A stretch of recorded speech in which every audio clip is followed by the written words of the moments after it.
Olá, meu nome é José Rubens Morato Leite, sou professor titular de Direito Ambiental na Universidade Federal de Santa Catarina, pesquisador do CNPq e da CAPES.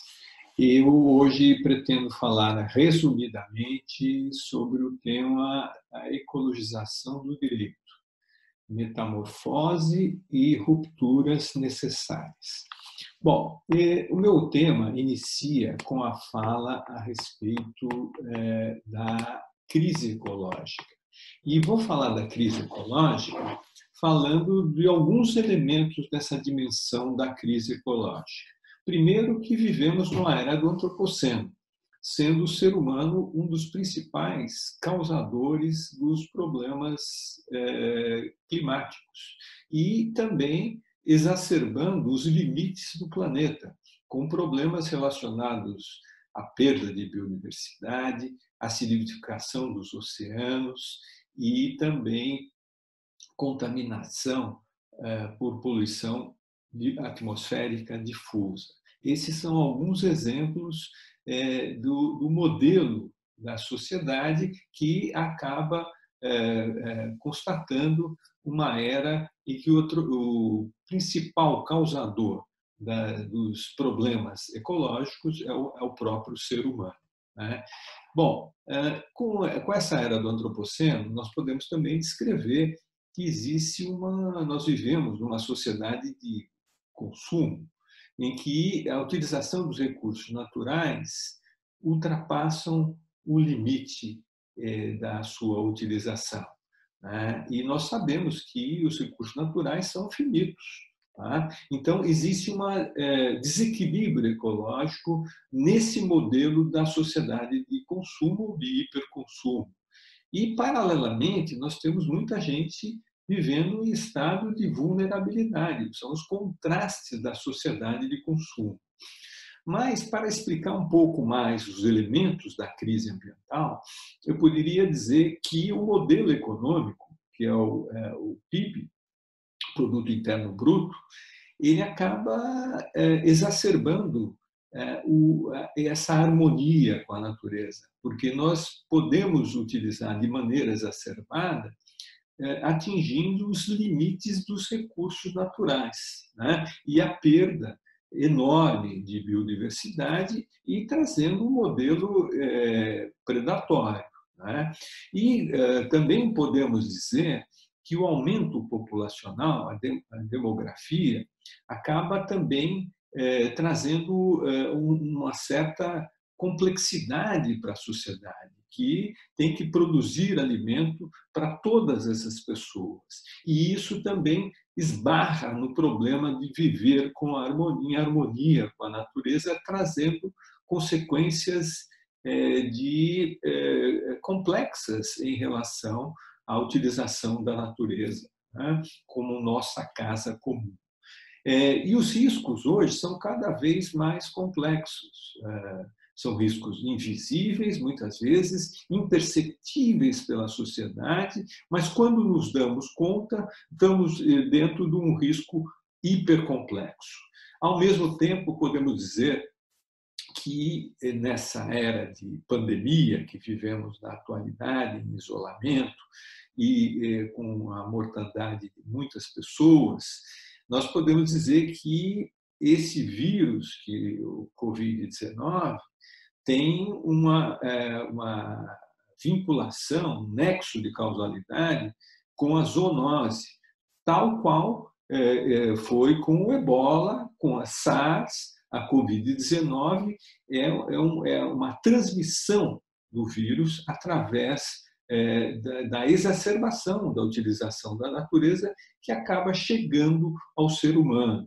E hoje isso está um pouco mais exacerbado com a questão da mudança climática.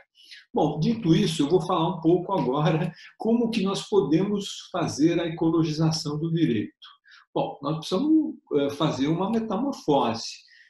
Significa dar um novo rumo a um paradigma menos antropocêntrico, fundado na pré-compreensão dessa hipercomplexidade social e sistêmica, ecossistêmica, e buscar proteção dos limites do planeta, resgatando o significado de viver com a natureza e também conhecer os objetivos de uma sustentabilidade forte e entender que as funções da resiliência, dos processos ecológicos essenciais e da proteção das funções ecológicas é, é uma questão importante na necessidade de internalizar os custos das externalidades negativas provocada numa escala planetária. Os direitos ecologizados pressupõem um mister de proteção aos valores intrínsecos da natureza, respeitando os direitos de todos os seres vivos de forma de uma abrangência, uma abordagem fora dessa abordagem do capital e da lógica do hiperconsumo, que acaba afetando os mais vulneráveis, inclusive os próprios seres humanos. Então, nós precisamos, nessa discussão da ecologização, uma transformação que tem uma nova pauta de justiça ecológica e, por que não dizer, de repensar a teoria do direito, que exige uma transição da sociedade e requer a sua adequação a um estado de direito ecológico, que respeite a natureza, controle, fiscalize, proteja os processos ecológicos essenciais e que tenha uma nova ética com a natureza, valorando a natureza e tentando sair de uma perspectiva de um sistema econômico tradicional e sucumbido. Né? Bom, digo isso porque o direito ambiental vigente ele é um direito ancorado num sistema jurídico primordialmente interindividual, fragmentado, pouco conformado com a interdependência do oikos, da nossa casa comum, sem aquela visão sistêmica e holística.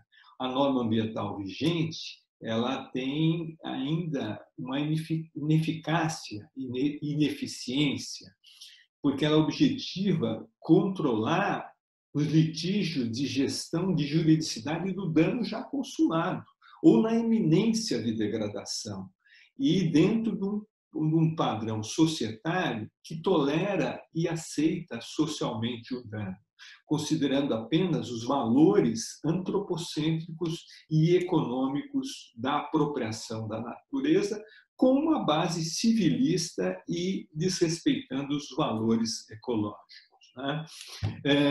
Eu gostaria de citar que as Nações Unidas, através do PNUMA, num relatório de 2019, falou que existe uma ampla legislação ambiental e ela ainda é ineficaz e ineficiente, muitas vezes com órgãos ambientais pouco capacitados e sem uma integração de coordenação com as agências. Então, existe uma baixa eficiência, falta de informação, também existe um certo sufocamento do engajamento civil. Com isso, nós temos que repensar o modelo e pensar no modelo de transição. Para comparar assim, o direito tradicional com o direito ecológico, eu colocaria que o direito tradicional ele pensa com a natureza como objeto, muitas vezes, a ser protegido.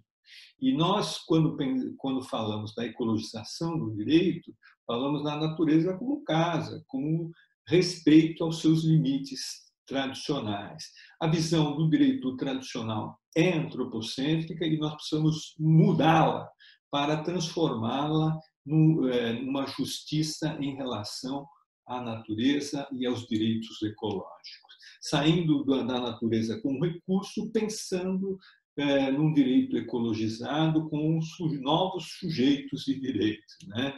E, basicamente, é esse perfil de mudança que mostra uma correlação entre direito tradicional e o direito ecologizado. A evolução, essa metamorfose, ela já foi em algumas épocas de mudança, de mutação constitucional, já existiu. Quando nós tínhamos Norberto Bobbio, o próprio professor Gomes Canutilho, que falavam das dimensões do direito, do Estado de Direito liberal para o Estado de Direito social e hoje para o Estado de Direito ecológico ou ambiental ou socioambiental, como dizem alguns autores. Eu poderia conceituar o Estado de Direito ecológico, que seria, então, que emerge da crise ambiental. Ele é um Estado ecológico fundado em uma nova pauta de direitos e limites e deveres ecologizados, que reformula a relação com a natureza como bem de uso comum, agindo como um novo foco epistemológico transdisciplinar com base nessa pré-compreensão da complexidade da crise, tendo como fonte uma hermenêutica de valores voltados a salvaguardar a geração futura ou o condomínio da terra, utilizando os novos instrumentos que são renovados e que tende a uma gestão preventiva e precaucional, solidária e ética em relação ao futuro. Lógico que repensar nessa metamorfose significa repensar em princípios estruturantes para esse estado ecológico, tais como a responsabilidade de proteção da natureza, o direito da natureza, o indúbio pro natura, o mínimo existencial ecológico, a sustentabilidade ecológica, a equidade intergeracional e a equidade de gênero. Concluo para dizer que pensar no Estado de Direito ecológico exige uma transformação global de todos os modos de produção e uma nova relação paradigmática com a natureza. Termino para dizer que nós teremos, em setembro, o julgamento de uma audiência pública pelo Luiz Roberto Barroso, que vai tratar das omissões do Ministério do Meio Ambiente, e lá nós podemos discutir o Estado de Direito ecológico. Muito obrigado, e é isso que eu queria dizer para vocês, e finalizo essa minha fala aqui nessa gravação. Muito obrigado.